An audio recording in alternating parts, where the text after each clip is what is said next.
Hello students, last video में हमने advantages पढ़ी थी ऑब्जेक्ट ओरिएंटेड प्रोग्रामिंग की।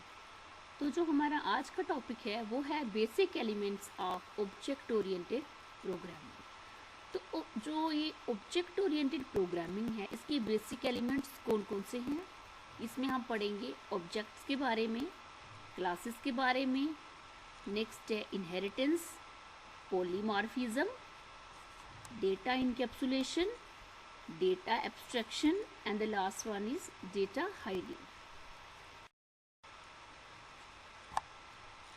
So students, सबसे पहले हम डिस्कस करते हैं ऑब्जेक्ट्स के बारे में।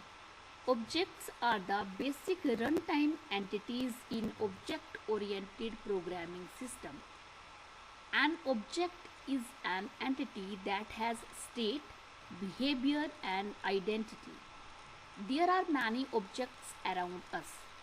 For example, a computer mouse is an object. It is considered an object with state and behavior. Its states would be its color, size, and brand name, and its behavior would be left click, right click, and scroll. जो object है उसको हम as an entity define करते हैं जिसकी अपनी एक state होती है और उसका अपना एक बिहेवियर है और उसकी अपनी एक आइडेंटिटी है। जैसे हमारे अराउंड भी कितने सारे ऑब्जेक्ट्स हैं। हम एग्जांपल लेते हैं कंप्यूटर माउस की। सपोज करते हैं हम लोग कंप्यूटर माउस जो है वो हमारा एक ऑब्जेक्ट है। उस ऑब्जेक्ट की स्टेट भी होगी और उसका बिहेवियर भी होगा। इसकी स्टेट्स क्या होंगी? इसकी स्टेट्स होंगी जैसे कौन से कलर का है, साइज कैसा है, कौन से ब्रांड का नाम है।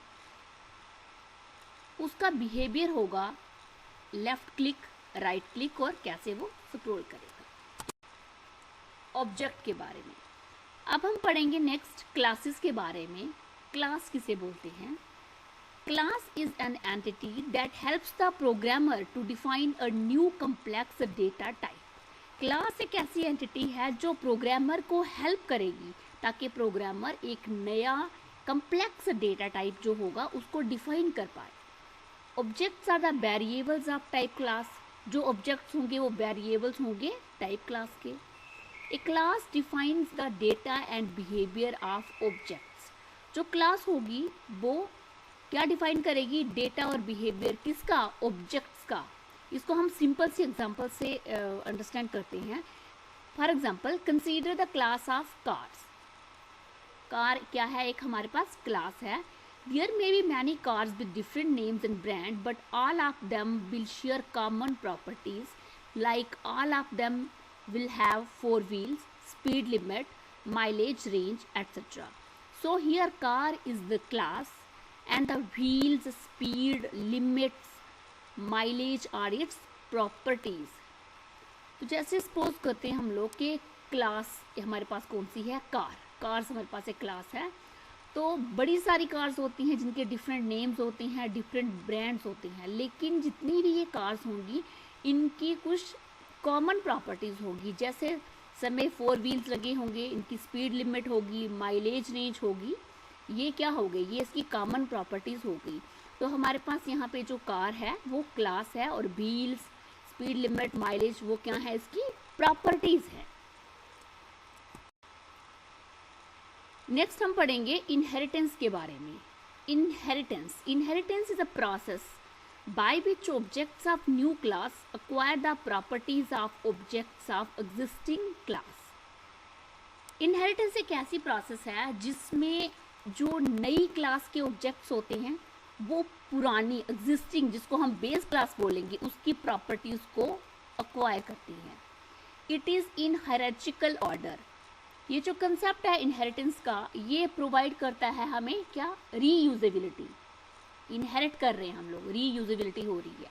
This means that we can add additional features to an existing class without modifying it. इसका मतलब ये हुआ कि हम एक एग्जिस्टिंग क्लास में एडिशनल फीचर्स भी ऐड कर सकते हैं विदाउट मॉडिफाइंग इट। इसे एक सिंपल से एग्जांपल से मैं समझाती हूँ। जैसे आपके ग्रैंड पेरेंट्स होंगे, उनकी जो प्रॉपर्टी होगी वो अपनी प्रॉपर्टी किसको इनहेरिट करेंगे? अपने बच्चों को, आपके फादर को, और आपके फादर आगे आपको इनहेरिट कर रहे हैं। तो ये इनहेरिटेंस है। यही कंसेप्ट है जो हम ऊप्स में आगे पढ़ेंगे। Polymorphism. The word polymorphism means having many forms. In simple words, we can define polymorphism as the ability of a message to be displayed in more than one form. Polymorphism का मतलब है many forms का होना। जैसे कोई हम message है उसको हम more than one form में डिस्प्ले कर पाएँ। रियल लाइफ एग्जाम्पल क्या है पॉलीमॉर्फिज्म की? A person at the same time can have different characteristics. जैसे like a man the same time is a father, a husband, an employee. So the same person possesses different behavior in different situation. This is called polymorphism. Simple सी example दी है इसमें। जैसे suppose करो एक कोई human being है, वो सेम टाइम पे एक फादर है, एक हस्बैंड है और एक एम्प्लॉय भी है। वही same person different behaviour possess करता है डिफरेंट सिचुएशन में, तो इसे हम बोलेंगे पॉलीमॉर्फिज्म।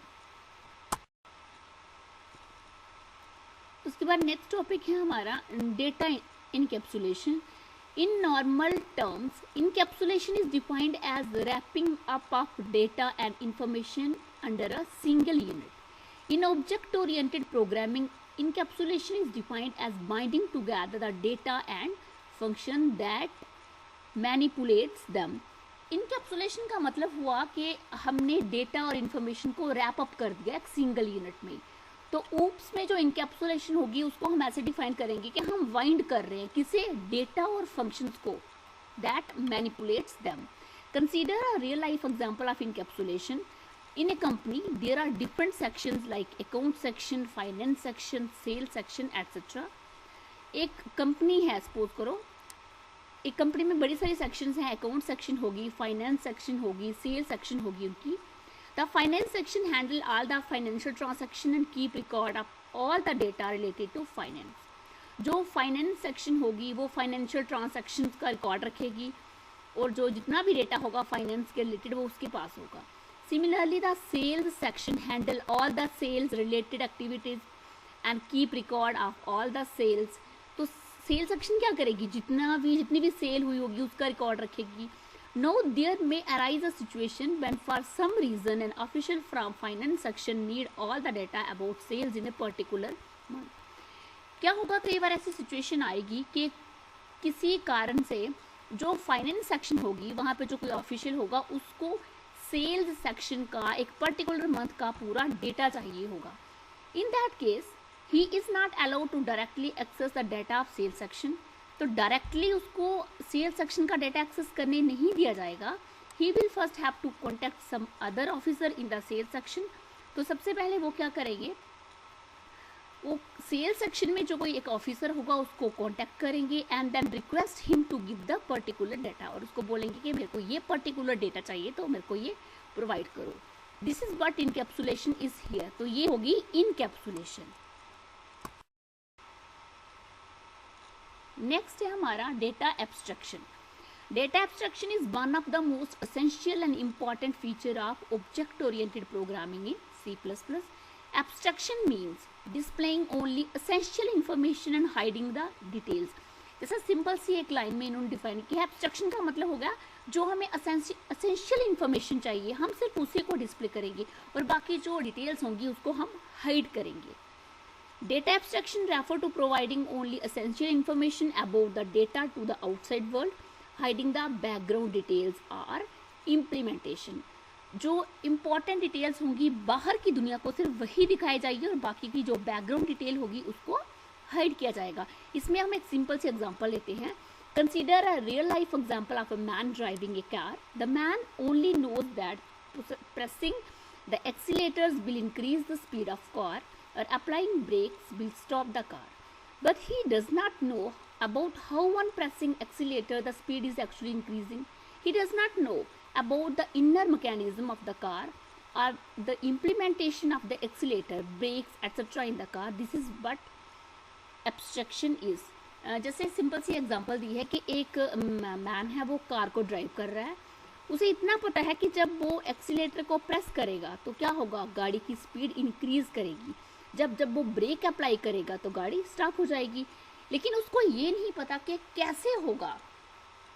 एक्सीलेटर को वो प्रेस कर रहा है, लेकिन एक्चुअली स्पीड कैसे बढ़ रही है ये नहीं पता। जब ब्रेक वो अप्लाई कर रहा है तो एक्चुअली गाड़ी कैसे रुक रही है ये नहीं पता, इनर मैकेनिज्म नहीं पता ना, इसी चीज़ को हम बोलते हैं एब्स्ट्रैक्शन।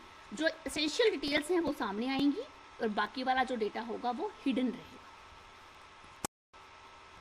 उसके बाद लास्ट है data hiding. Data hiding basically it is similar to encapsulation.